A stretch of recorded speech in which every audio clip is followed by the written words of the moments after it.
that. So thank you all for being here. Do you want to have a couple of questions? Yeah, please. Mr. President, one on this, if I could, and one on China, if I may. Okay. First on this, could you have brought these pharmaceutical companies to the table without that 100% tariff that you imposed? Well, it's not 100%. You're talking about China might be 100%. No, I'm talking about the 100% you imposed on pharmaceuticals for that sector. I would never have been able to bring them. Now, I'm not sure that Pascal would like to say, but behind the scenes he did say tariffs were a big reason he came here, and also the fact he loved Virginia. He liked this guy. He liked me. I think the November 5th election was a very important date. We had a good election, and that was important. But yeah, he's here. A lot of. I can speak for almost everybody that's here. Most of them are here because of tariffs, because you have to understand he has no tariffs. If you build in this country, there are no tariffs. So. I want to ask you about China, if I could. Just want to confirm: have you canceled your meeting with President Xi? And no, I haven't canceled, but I don't know that we're going to have it. But I'm going to be there regardless, so I would assume we might have it. But you know, they hit the world with something that really is not anything that people are going to do, and it was shocking. I can tell you, Howard and I and Todd, we all Scott, we were all speaking about it before.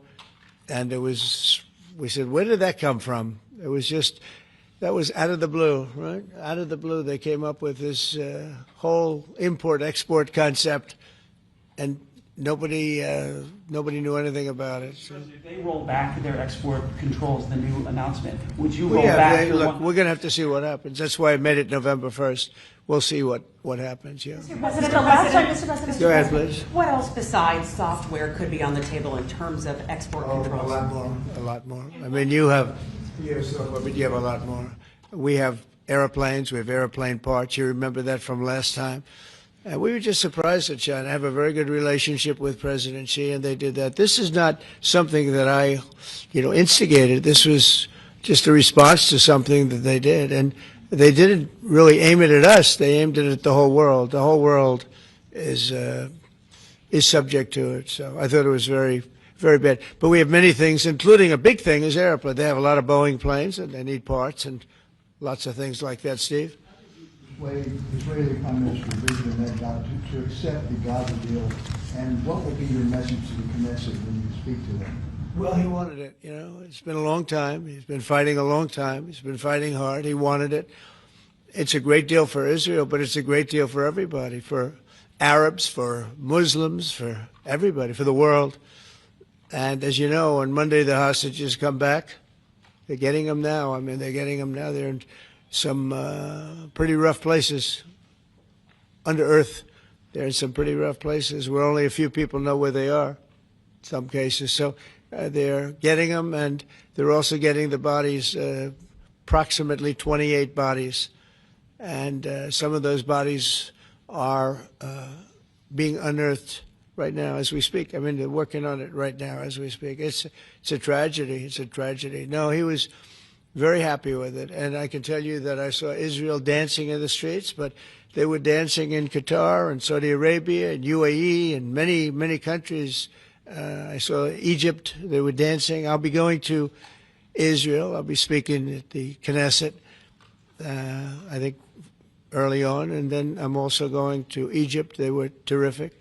But all of the countries were great. Indonesia was great. Jordan was great. They were all great. Everybody wants this deal to happen. What happens in Gaza the day after the hostage release? Day after what?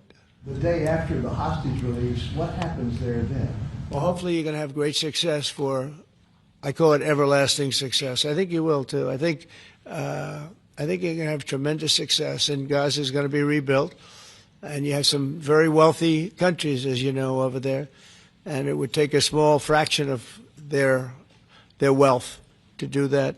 But and I think they want to do it. And we're also setting up, as you know, a board of peace. It's called the Board of Peace. I don't know if that's the final name, but the word peace is definitely in there. They have asked me if I chair it.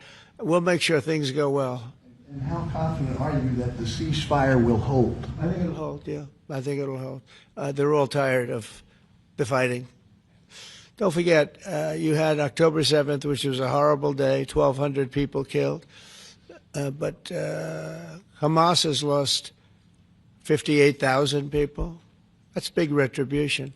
That's big retribution. People understand that. So, no, I think they're all tired of fighting, and this really gives the whole Middle East. This is beyond Gaza. Gaza is very important, but this is beyond Gaza. This is peace in the Middle East, and it is a beautiful thing. You know, it's a term that you and I have been hearing since we were very young, right? And now we have a chance of really having that. And as you know, most of the countries have passed all these resolutions. Every country is there. Iran came in. I was very happy to see that. I was very honored that Iran came in. They said they support it. Russia came in. President Putin, he supports it fully, very fully. So I was happy to see even countries that weren't necessarily involved in the process, they all support it. I don't know of anybody that doesn't. And I've never seen happier people than many of these places, not just Israel. Many of these places, they're all dancing in the streets. I've never seen anything like it. Okay, go ahead, please, in the back. Thank you. What guarantees did you give Hamas to persuade them that Israel will restart the bombing campaign once the hostages have been exchanged? What did I do with respect to them? Well, you know, I spoke a little bit tough, and that's what would happen. I mean, you have to speak tough. That's a tough world. That's a tough, as they say, neighborhood. And they're tough people. They're very tough people, and they're smart people. They're good negotiators. They have a lot of things going. They put that to good use. They're going to be very, very successful. But they knew the retribution would be tremendous, unsustainable. It would have been unsustainable. It would have been complete obliteration, and they didn't want that. And nobody wants it at this point. They want to get on with rebuilding the entire Middle East. It's not only Gaza. It's going to be the entire Middle East. They're going to be able to live in peace. Now, we have some little hot spots, but they're very small. You know the ones I'm talking about. They're very small. They'll be very easy to put out. Those fires are going to be put out very quickly. Yes, ma'am. Thank you, Mr. President. Talking about the Middle East still, going to the phases that come after this first phase, is there consensus on the additional points in your plan, or are the details still being fine-tuned? I think there is consensus on most of it, and some of the details, like anything else, will be worked out, because you'll find out that when you're sitting in a beautiful room in Egypt, it's easy to work something out, but then sometimes it doesn't work from a practical standpoint. So certain little things, but for the most part, there's consensus, yes. Do you intend to hash that out when you're in Egypt? I might, yeah. I mean, I'll be there because I'll be going to, I'll go to Cairo. I think that's where we're going, as opposed to the place of the signing. And we have a lot of leaders from all over the world coming too. They've been invited. And then I'm coming back, I believe it's Tuesday night, for Charlie Kirk, a friend of mine, a friend of all of ours, a friend of a lot of the people right here. And we're giving him the Presidential Medal of Freedom, which is the highest honor you get outside of the Congressional Medal of Honor. One's military, one's civilian, but it's the greatest honor. And Erica's beautiful wife is going to be here, and a lot of people are going to be here. So, it's not easy for me to get back. It's a very quick trip, but I'll be making 2 major stops, and then I'll be on the plane trying to get back in time for Charlie. They're going to have a great celebration at the White House, in the East Room of the White House. Mr. President. Russell Vogt said the reductions in force have begun related to this shutdown. How many layoffs have you authorized for this first round, and from which agencies? And it will be Democrat-oriented, because we figure, they started this thing, so they should be Democrat-oriented. It'll be a lot, and we'll announce the numbers over the next couple of days, but it'll be a lot of people, all because of the Democrats. I mean, they want to give $1.5 trillion to people that came into the country illegally. More important than that, because we all have a big heart. We want people to be taken care of, but we have 0 people coming in. You know that, Glenn, right? That's a pretty impressive number, even for a successful governor.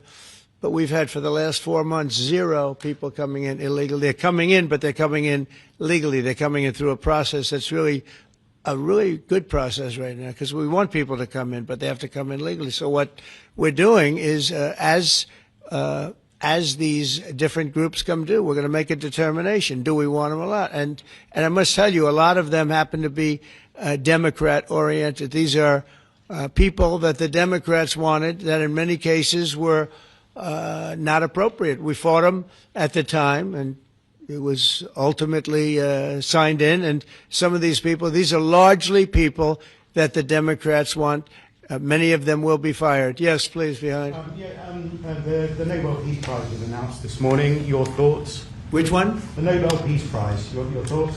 Look, including a very big one, and I'm not sure, when you say big, it's certainly, I think, to the mind of most, the most important deal ever made in terms of peace.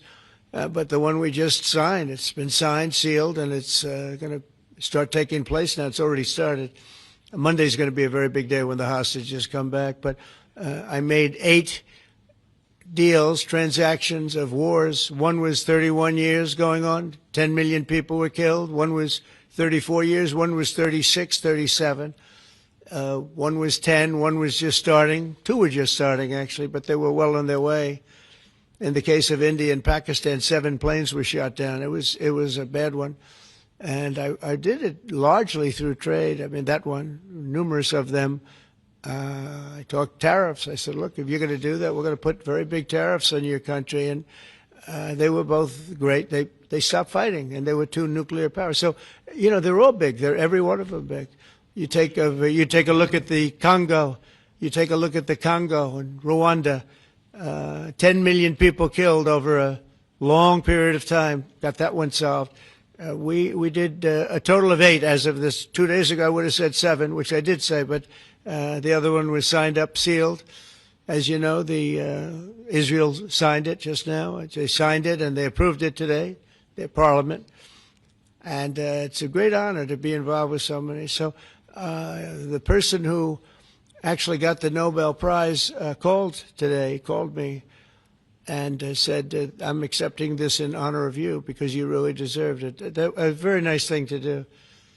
I didn't say then give it to me, though. I think she might have. She was very nice.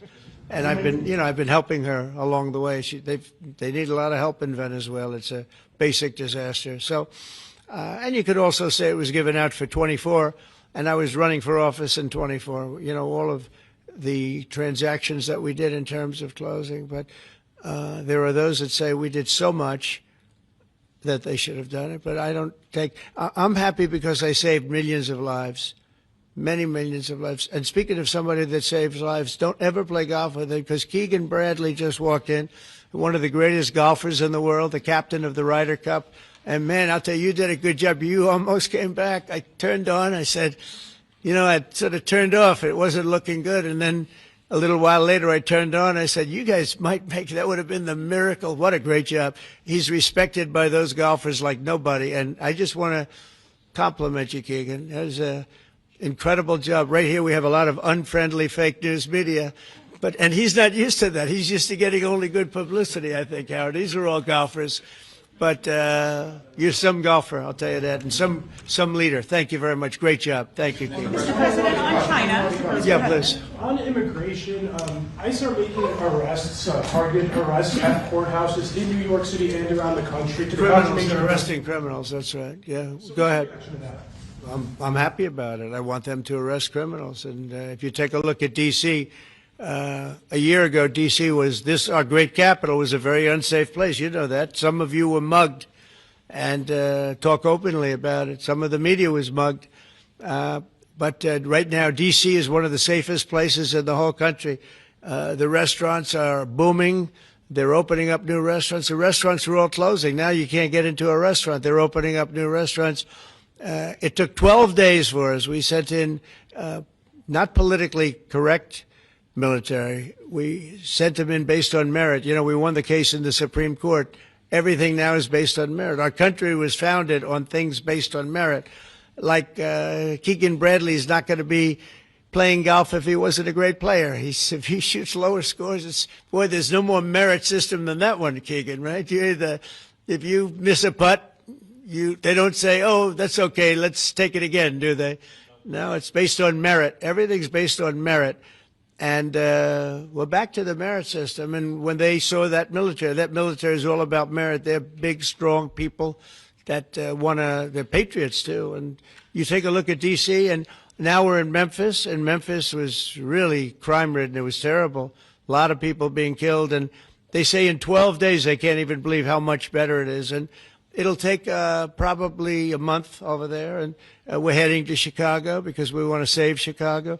Do you know they had over 4,000 people killed in Chicago over a short 4,000 people, and I have to watch this slob of a governor stand up and say that, well, everything's okay, we've got it under control. They had 4,000 people murdered over a very short period of time. There's not a city in the world, I don't believe, that can claim, you know, you hear so much about different, I won't, you know, embarrass anybody, like by saying Mexico City or by saying anywhere in Afghanistan. There's no place like that. And then I have to listen to the mayor who's got a 5% approval rate, maybe less. He's an incompetent man. And the governor's an incompetent guy. He's a guy that was thrown out of his family business like a dog.